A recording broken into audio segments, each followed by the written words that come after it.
Doctor Ishwarbhai Patel પ્રાથમિક વિદ્યા મંદિર પીસમાં અભ્યાસ કરતી વિદ્યાર્થીની રાઠોડ જાનવીના સૌને નમસ્કાર. મર્દ માથું આપે નાક ન આપે.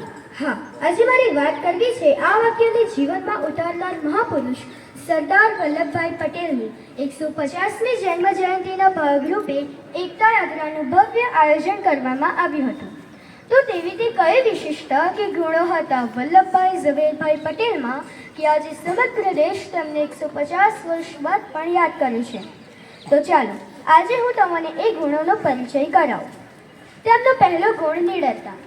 જ્યારે તે પ્રાથમિક શાળામાં અભ્યાસ કરતા હતા તે સમયે તેમના શિક્ષકે તેમને કોઈ વાંક કે ભૂલ ન હોવા છતાં તેમને વર્ગની બહાર કાઢી મૂક્યા.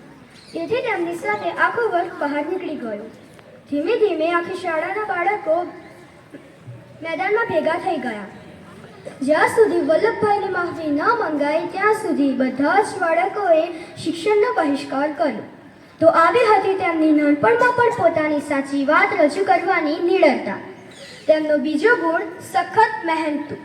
ઈસવીસન 1910માં 33 વર્ષની ઉંમરે લંડનમાં બેરિસ્ટરનો ઉચ્ચ અભ્યાસ કરવા ગયા હતા.